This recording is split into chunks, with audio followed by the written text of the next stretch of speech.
ಗೃಹಲಕ್ಷ್ಮಿ ಹಣದಲ್ಲಿ ನೀವು ಸ್ಕೂಲಿಗೆ ಒಂದು ಫಿಲ್ಟರ್ ಕೊಟ್ಟಿದ್ದೀರಿ. ಏನಕ್ಕೆ ಏನು ಅನ್ನಿಸ್ತು ನಿಮಗೆ? ಯಾಕೆ ಆ ಥರ ಕೊಡಬೇಕು ಅನ್ನಿಸ್ತು?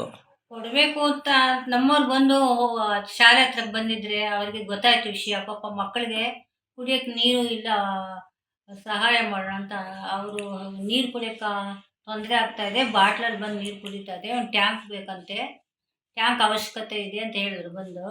ಅದಕ್ಕಾಗಲಿ ನನ್ನ ಹತ್ರನೂ ಗೃಹಲಕ್ಷ್ಮಿ ದುಡ್ಡು ಸ್ವಲ್ಪ ಇದೆ, ಸಹಾಯ ಮಾಡೋಣ ಮಕ್ಕಳಿಗೆಲ್ಲ, ನಮ್ಮೂರು, ನಮ್ಮ ಮಕ್ಕಳು, ನಮ್ಮ ಶಾಲೆ ಅಂತ ಹೇಳ್ಬಿಟ್ಟು ನನ್ನ ಹತ್ರ ಇರೋ ದುಡ್ಡು ಸ್ವಲ್ಪ ಗೃಹಲಕ್ಷ್ಮಿ ದುಡ್ಡು ಎರಡೂ ಸೇರಿಸಿ ಒಂದು ಅಳಿಲು ಸೇವೆ ಮಾಡೋಣ, ನನಗೂ ತೃಪ್ತಿ ಆಗುತ್ತೆ. ನಾನು ಟೀಚರ್ ಕೆಲಸದಲ್ಲೇ ಇದ್ದೆ, ನನಗೂ ಮಕ್ಕಳು ತುಂಬ ಇಷ್ಟ ಅಂತ ಹೇಳ್ಬಿಟ್ಟು ಇಬ್ಬರು ಸೇರಿ ಸಹಾಯ ಮಾಡಿ.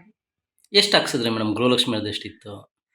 ಗೃಹಲಕ್ಷ್ಮಿ ಹಣ ಎಷ್ಟಿತ್ತು? ನೀವೆಷ್ಟು ಹಾಕಿದ್ರಿ? ಗೃಹಲಕ್ಷ್ಮಿ 35-36 ಸಾವಿರ ಇತ್ತು. ಅದ್ರ ಜೊತೆಗೆ ಸೇರಿಸಿ ನಾನು ನನ್ನ ಹತ್ರ ಇರೋದು ಸ್ವಲ್ಪ ಸಹಾಯ ಮಾಡಿದ್ರು ಸೇರ್ಕೊಂಡು. ಈ ಗೃಹಲಕ್ಷ್ಮಿ ಅನ್ನೋದು ಮಹಿಳೆಯರಿಗೆ ಯೂಸ್ ಆಗ್ತಿದೆಯಾ ಮೇಡಮ್? ಅನುಕೂಲ ಆಗ್ತಿದೆಯಾ ಗೃಹಲಕ್ಷ್ಮಿ ಹಣ ಅನ್ನೋದು? ತುಂಬ ಅನುಕೂಲ ಆಗ್ತಾ ಇದೆ. ಇವಾಗ ಎಲ್ಲಾದ್ರೂ ಹೋಗ್ಬೇಕಾದ್ರೆ ಚಾರ್ಜು, ಬಸ್ ಚಾರ್ಜ್ಗಳು ಅದೆಲ್ಲ ಜಾಸ್ತಿ ಇತ್ತು ರೇಟ್ಗಳು. ಇವಾಗ ಸ್ವಲ್ಪ ಫ್ರೀಯಾಗಿ ಓಡಾಡ್ಬೋದು, ಒಂದೊಂದು ಕಡೆ ಹೋಗಿ ಬರ್ಬೋದು, ಮಾಡ್ಬೋದು. ಒಂದು ದೇವಸ್ಥಾನ ಆಗಲಿ, ದೇವ್ರ ಸೇವೆ ಆಗಲಿ ನೋಡ್ಕೊಂಡು ಬರ್ಬೋದು. ಅದು ಅನುಕೂಲ ಆಯಿತು. ಸರ್ಕಾರಕ್ಕೆ ಏನು ಹೇಳಕ್ಕೆ ಇಷ್ಟಪಡ್ತೀರಿ ಮೇಡಮ್? ಸರ್ಕಾರ ಇನ್ನೂ ಒಳ್ಳೆ ಇಂಥ ಕೆಲಸಗಳು ಮಾಡ್ತಾ ಇರಲಿ, ಅಭಿವೃದ್ಧಿ ಮಾಡಲಿ, ಎಲ್ರಿಗೂ ಜನರಿಗೆ ಸೇವೆ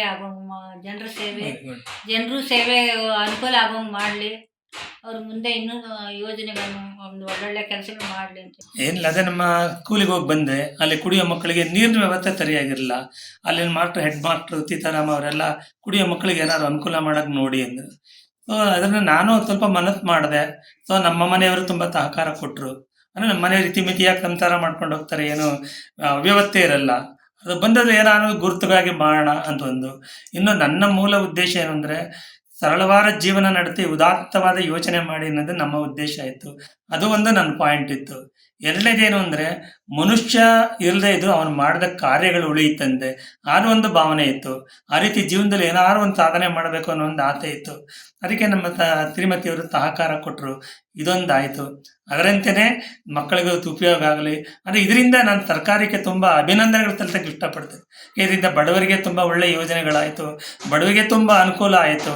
ಅಂದರೆ ಬಡವರಿಗೆ ಬೇಕಾದಷ್ಟು ಉಳಿದದ್ದು ತನ್ನ ಜೀವನಕ್ಕೆ ಸಾರ್ಥಕವಾದ ಜೀವನ ನಡೆಸೋಕ್ಕೆ ಅನುಕೂಲ ಆಯಿತು. ಈ ಸರ್ಕಾರ ನಮ್ಮ ಸಿದ್ದರಾಮಣ್ಣವರು, ಲಕ್ಷ್ಮೀ ಹೆಬ್ಬಾಳ್ಕರ್ ಅವರು ಮತ್ತು ಡಿ.ಕೆ.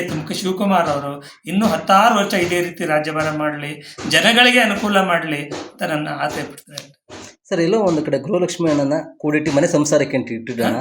ಗೃಹಲಕ್ಷ್ಮಿ ಹಣನ ಮನೆ ಸಂಸಾರಕ್ಕೆ ಅಂತ ಇಟ್ಕೊಂಡಿದ್ರಿ, ಈಗ ಅದನ್ನು ಕೂಡ ದಾನ ಮಾಡಿದ್ರೆ ಜೊತೆಗೆ ಏನಾಗುತ್ತೆ ಅಂದರೆ, ನಾವು ದೇವಸ್ಥಾನದ ಅರ್ಚಕರು. ಸೊ ಅಲ್ಲಿ ಇಲ್ಲಿ ಏನಾದ್ರು ಬರ್ತಾ ಇರುತ್ತೆ. ನಮ್ಮ ಇತಿಮಿತಿಯಾಗಿ ನಮ್ಮ ಶ್ರೀಮತಿಯವರು ಅತಿ ಕಡಿಮೆ ಆಗಿ ಸಿಂಪಲಾಗಿ ಸಂಸಾರ ಮಾಡ್ತಾರೆ. ಸೊ ಬಂದದನ್ನ ಬೇಡ ಏನಾದ್ರು ಕೂಡಿಡೋಣ ಅಂತ ಮೊದಲಿಂದಾನು ಕೂಡಿಡ್ತಾ ಇದ್ರು. ಜೊತೆಗೆ ಇದು ಒಂದು ಸಮಯ ಬಂತಲ್ಲ, ಅದರಿಂದ ಆಯ್ತು ಅಷ್ಟೇ. ನಿಮ್ಮ ಮಿಸ್ಸಸ್ ಅವ್ರಿಗೇನು ಹೇಳ್ತೀರಿ ಸರ್? ನಿಮ್ಮ ಮಿಸ್ಸಸ್ ಅವ್ರಿಗೇನು ಹೇಳ್ತೀರಿ? ಇಷ್ಟೊಂದು ಅವ್ರು ಇದೇ ರೀತಿ ಅವರ ಮನೋಭಾವನೆ ಬೆಳೀಲಿ, ಇನ್ನೆಷ್ಟು ಸಾಮಾಜಿಕ ಕಾರ್ಯಗಳನ್ನು ಮಾಡೋಕ್ಕೆ ಮುಂದೆ ಬರಲಿ.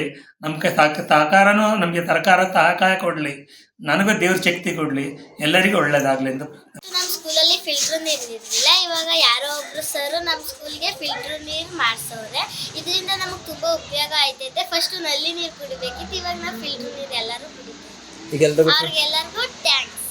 ನಮ್ಮ ಸ್ಕೂಲಲ್ಲಿ ನೀರಿನ ಪ್ರಾಬ್ಲಮ್ ಇತ್ತು. ಯಾರು ಅಂಕಲ್ ಬಂದು ನಮಗೆ ನೀರನ್ನು ಫಿಲ್ಟರ್ ಮಾಡಿಕೊಟ್ಟು ನಮಗೆ ಸಹಾಯ ಮಾಡಿದ್ದಾರೆ.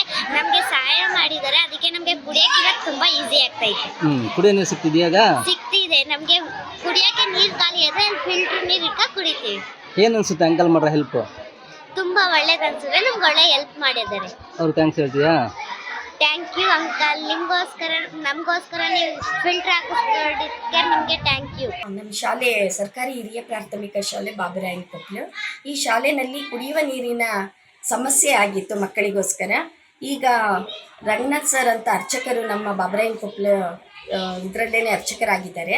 ಅವರನ್ನು ಗೃಹಲಕ್ಷ್ಮಿ ಹಣದಿಂದ, ಅವರ ಹೆಂಡತಿಯ ಗೃಹಲಕ್ಷ್ಮಿ ಯೋಜನೆಯ ಅಡಿಯಲ್ಲಿ ಬರುವಂಥ ಹಣದಿಂದ ಅದನ್ನು ಕೂಡಿಟ್ಟು ನಮ್ಮ ಶಾಲೆಗೆ ಕೊಡುಗೆಯಾಗಿ ನೀರಿನ ವ್ಯವಸ್ಥೆ ಮಾಡಿದ್ದಾರೆ. ಇದರಿಂದ ಸುಮಾರು 200 ಮಕ್ಕಳುಗಳಷ್ಟು ನೀರನ್ನು ಕುಡಿಯುವಂಥ ವ್ಯವಸ್ಥೆ ಆಗಿರೋದ್ರಿಂದ ಮಕ್ಕಳಿಗೆ ತುಂಬ ಉಪಯುಕ್ತ ಆಗಿದೆ. ಅವರಿಗೆ ನಾನು ಈ ಮೂಲಕ ಧನ್ಯವಾದಗಳನ್ನು ತಿಳಿಸ್ತಾ ಇದ್ದೀನಿ.